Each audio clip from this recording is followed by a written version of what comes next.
Anna Kasparian is back in action, and she is talking about the genocide that the IDF and Israel are committing in Gaza. So why why don't we take a gander at that, man? She says the war is still ongoing. There was a ceasefire 9 months ago, but the ceasefire isn't ceasefiring. Let's have a look, shall we? Right now on your screens is what's left of the Gaza Strip. Just absolute dystopian nightmare that's been carried out by the Israeli government, by the Israeli military, with the help of the United States, with the use of US bombs. And as the world shifts its focus to the Israeli-led bloodshed in Lebanon or the war in Iran, Israel continues carrying out genocide in Gaza. That's just the fact on the ground, and they have no intention of letting up. So Azmi Abu Sharbri, who is a Palestinian who lives in a neighborhood east of Gaza City, told Dropsite News, quote, "The war has returned. Every day there are tens of martyrs and tens of wounded. It has returned, but without being announced. There is no coverage of Gaza. It is all about Iran and all about Lebanon, and Gaza is bombed every day and slaughtered every day." And one story that has brought Gaza back into people's attention is the unbelievable fatal shooting of a 7-month-old baby. So this video is really difficult. I want to give you guys a warning before we show it to you, but first let me give you some context. So according to Dropsite News, 8-year-old Jad Suleiman was walking home from school in the Jabalia refugee camp in northern Gaza on Monday when an Israeli airstrike hit. So this is actually a different story out of Gaza. We're going to talk about what happened in the West Bank in just a minute. But in this case, a piece of shrapnel struck him in the neck, killing him instantly. Jad's father, Yosef Suleiman, was beyond grief. He wept uncontrollably as he bent over his son's lifeless body. He had removed his son's backpack and was clutching it to his chest. "My son is 8 years old. What was his crime? He was coming home from school. This is his bag. There's blood on it. This is his bag. This is his bag," he repeated, unable to continue. The boy's aunt also spoke to Dropsite News and said, "You leave your house not knowing whether you are going to return or whether you are going to die. There is blood in the streets. It's enough, enough. Where is the ceasefire people are talking about?"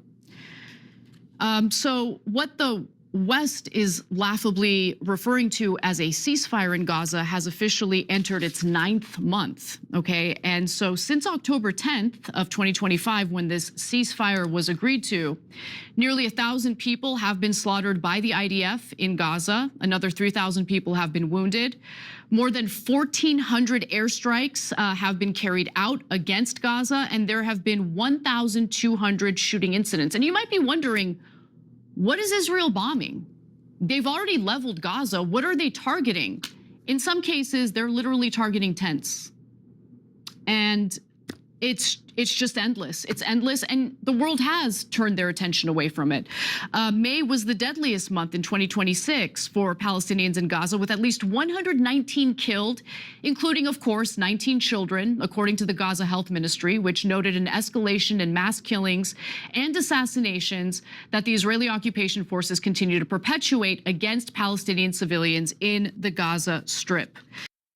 Well, Miss Kasparian thinks that Israel's committing a genocide. Here are my thoughts. So what I think, I know you like the British. We could continue the British accent, but we gotta get serious, folks.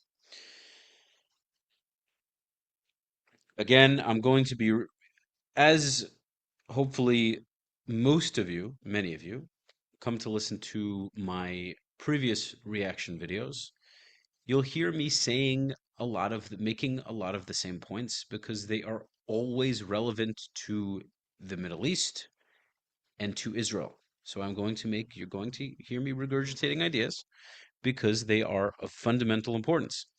One of them is that a genocide that is supposedly committed When a group of people invade a sovereign country, kidnap over 250 of their civilians, when you're talking about a tiny population of 9 million people, and then do incredibly, incredibly horrible things, and then they cry when they get their asses handed to them, is not a genocide.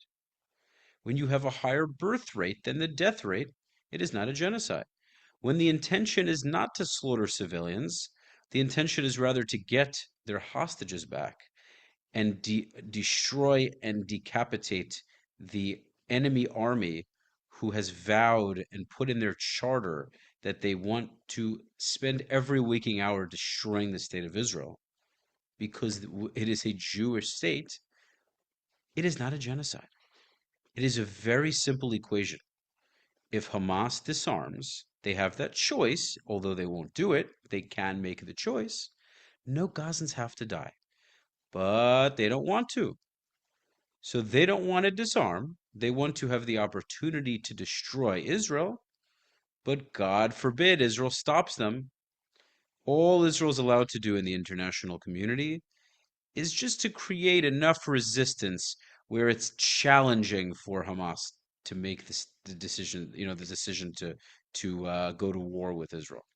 Let them build tunnels, let them plan, let them strategize, let them restock, but God forbid Israel goes to war. So just every video I'm doing with Anna Chank, it's easy money, man. It's easy. It's a light work. Really. I don't like to gloat, but they love to ramble on about things, but there's huge gap, this huge gap that they never want to cover for one of two reasons. Either they don't know or they don't want their followers, they don't want their subscribers to know why Israel's doing what they're doing. They love to point the finger at Israel. They never, ever give legitimacy for what Israel does. Ever, because they think the state shouldn't exist.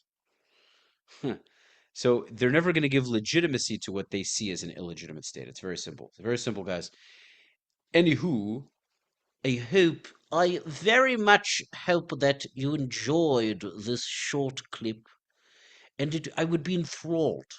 I would be utterly ecstatic if you were to go to my Instagram, Rafi the Realtor, and you were to say, I would love to buy a house and have you represent me, or I have a house I'd look to sell, and it would be an honor if we would work together. So that would be my wish. I would love to work with you. And you can support me in the link in the description, the Buy Me a Coffee link. All you have to do is click on it, donate whatever you feel is sufficient.